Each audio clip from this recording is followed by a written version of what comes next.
दोस्तों, अंतरिक्ष में जाकर वहां के जटिल रहस्यों के बारे में पता लगाना मनुष्य का हमेशा से ही स्वभाव रहा है। आज तक लगभग हम सौरमंडल के सभी ग्रहों को एक्सप्लोर कर चुके हैं। यहाँ तक कि सूरज की तरफ भी हम मिशन भेज चुके हैं। 1990 के दशक तक सौरमंडल के सभी ग्रहों पर मिशन लगभग भेजे जा चुके थे, लेकिन एक ऑब्जेक्ट अभी भी हमारी नजरों से दूर था, जो था प्लूटो।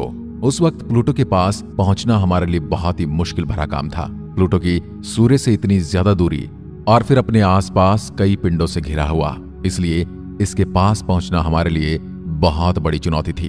उस वक्त प्लूटो हमारे लिए एक अनजान दुनिया थी और हमें कोई और अंदाजा नहीं था कि आखिर प्लूटो पर क्या है। इन सवालों के जवाब की उत्सुकता ने वैज्ञानिकों को प्लूटो की तरफ एक मिशन भेजने के लिए मजबूर कर दिया। फिर 19 जनवरी 2006 को न्यू हॉरिजॉन्स नाम का एक अंतरिक्ष यान प्लूटो ग्रह की स्टडी के लिए रवाना किया गया।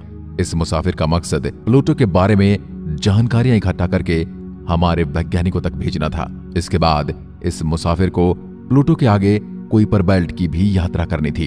इन सभी उद्देश्यों को लेकर यह अंतरिक्ष यान चल पड़ा था, एक लंबे सफर की ओर।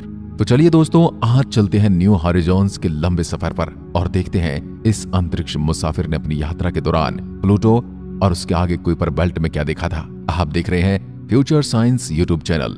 ब्रह्मांड के वीडियोस देखने के लिए चैनल को सब्सक्राइब कर सकते हैं। दोस्तों, जब यह मिशन लॉन्च किया गया था तब तक प्लूटो को ग्रह माना जाता था, मगर उसके कुछ ही महीनों के बाद वैज्ञानिकों ने प्लूटो को ग्रह की श्रेणी से बाहर कर दिया।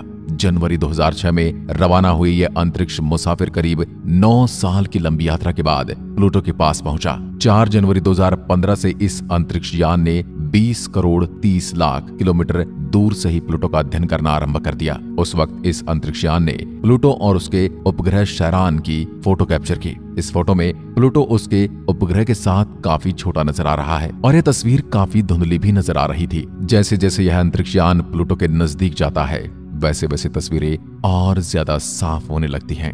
9 अप्रैल 2015 इस दिन प्लूटो और शैरान की पहली रंगीन तस्वीर को कैप्चर किया गया। अभी जो आपके मोबाइल स्क्रीन पर दिखाई दे रहा है, ये है मई 2015 में कैप्चर की गई प्लूटो की तस्वीर। 50 से 55 मिलियन किलोमीटर की दूरी से कैप्चर की गई इस तस्वीर में प्लूटो अपने अक्ष पर घूर्णन करता हुआ नजर आ रहा था। जब यह यान प्लूटो से 20 करोड़ 10 लाख किलोमीटर की दूरी पर था, तो मई 11 से ऐसे पिंडों की खोज शुरू हुई जो अभी तक नहीं देखे गए थे, जिनसे इस अंतरिक्ष मुसाफिर के टकराने का खतरा हो सकता है, क्योंकि हम उन पिंडों से अनजान थे। उनके बारे में हमारे पास कोई जानकारी नहीं थी। जून 2015 में 31 मिलियन किलोमीटर की दूरी से ली गई प्लूटो की तस्वीर, जिसमें वह हिस्सा दिख रहा है जो समीप गमन के समय सामने होगा। अभी जो आप तस्वीर देख पा रहे हैं, यह 18 मिलियन किलोमीटर की दूरी से ली गई रंगीन तस्वीर है। 4 जुलाई 2015 को न्यू हॉरिजॉन्स के सॉफ्टवेयर में कुछ त्रुटि आ गई थी, जिसके कारण यह सेफ मोड में चला गया था, ताकि जब तक समस्या का समाधान न निकाला जा सके यह वैज्ञानिक अन्वेषण बंद रखे।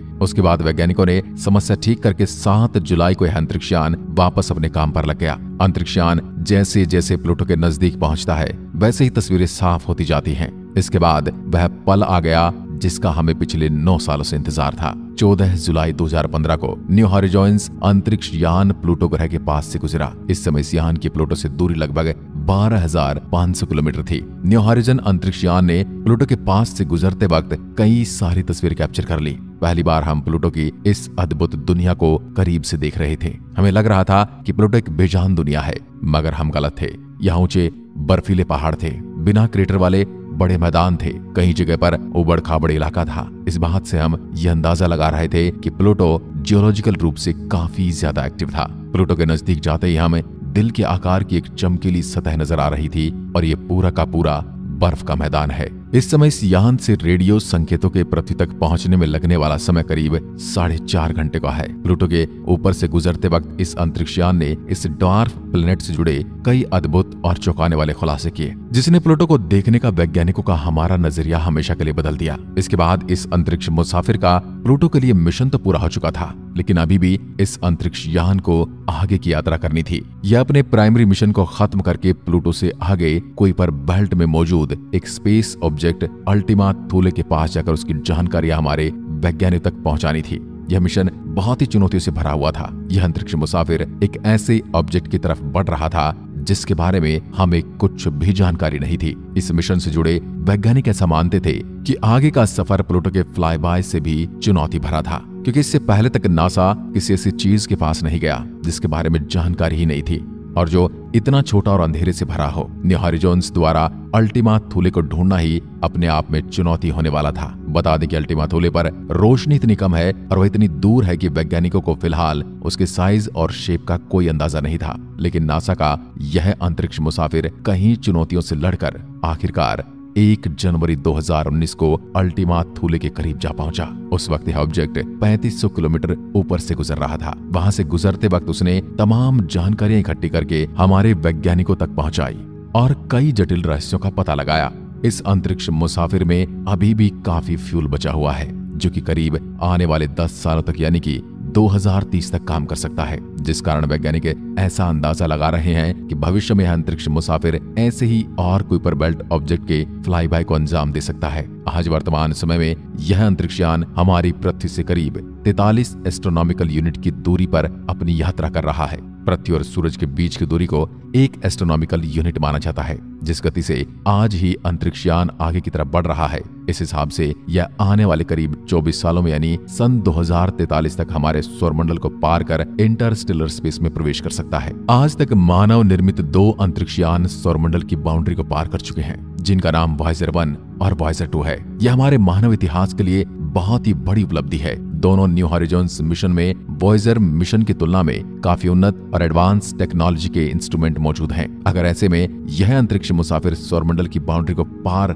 करने तक सही सलामत काम करता है, तो यह इंटरस्टेलर स्पेस से जुड़े कई अहम सवालों का जवाब ढूंढने में वैज्ञानिकों की मदद कर सकता है। जो सवाल के जवाब वॉयेजर अंतरिक्षयान के हाथ नहीं लगे, उनका जवाब यह मिशन बड़ी सटीकता से दे सकता है। दोस्तों, इंटरस्टेलर स्पेस ब्रह्मांड का वो हिस्सा है जहां सूरज के गुरुत्वाकर्षण का प्रभाव खत्म हो जाता है। इस क्षेत्र में हमारे 2 अंतरिक्षयान आज यात्रा कर रहे हैं और वहां की जानकारी अभी हमारे पास भेज रहे हैं। पर कुछ साइंटिस्ट का मानना है कि हेलोस्फीयर असल में हमारे सौरमंडल की बाउंड्री नहीं है, बल्कि इससे भी परे आइसी बॉडीज और कॉमेट्स की एक विशाल डिस्क मौजूद है, जिसे ओर्ट क्लाउड के नाम से जाना जाता है। यह डिस्क हमारे सूर्य से करीब 2000 एस्ट्रोनॉमिकल यूनिट से लेकर कुछ लाइट ईयर की दूरी तक फैली हुई हो सकती है। पर अभी तक ओर्ट क्लाउड के बारे में हमारे वैज्ञानिकों की जानकारी लगभग ना के बराबर है और अभी तक इन ऑब्जेक्ट्स को सीधे तौर पर खोजा भी नहीं गया है। पर जिस तरह से आइसी कॉमेट समय समय पर हमारे इनर सोलर सिस्टम में दाखिल होते रहते हैं, उससे वैज्ञानिकों ने अनुमान लगाया है कि आइसी बॉडीज ओर्ट क्लाउड में मौजूद होते हैं और हमारे सूरज की ग्रेविटी की वजह से कई बार उसकी ओर खींचे चले जाते हैं। ऐसे में अगर इसे हमारे सौरमंडल की बाउंड्री मान लिया जाए, तो किसी भी इंसानी मिशन को सही तरीके से सौरमंडल को पार कर इंटरस्टेलर स्पेस में प्रवेश करने में लाखों सालों का समय लग सकता है। दोस्तों, यह अंतरिक्ष यात्रा हमें हमेशा याद रहेगी। इसने हमें एक ऐसी दुनिया को दिखाया है जिसके बारे में हमारे पास बहुत ही कम जानकारी थी। सौरमंडल के बाहरी ड्वार्फ प्लेनेट की उस अजीब दुनिया को दिखाया जहां पर जाना हमारे लिए काफी चुनौतियों भरा था। आज भी इस अंतरिक्ष मुसाफिर की यात्रा जारी है। तो दोस्तों, इस अंतरिक्ष मुसाफिर की यात्रा के बारे में आपकी क्या राय है, हमें नीचे कमेंट में लिखकर जरूर बताएं। वीडियो को पूरा देखने के लिए आपका बहुत बहुत धन्यवाद। जय हिंद, जय भारत।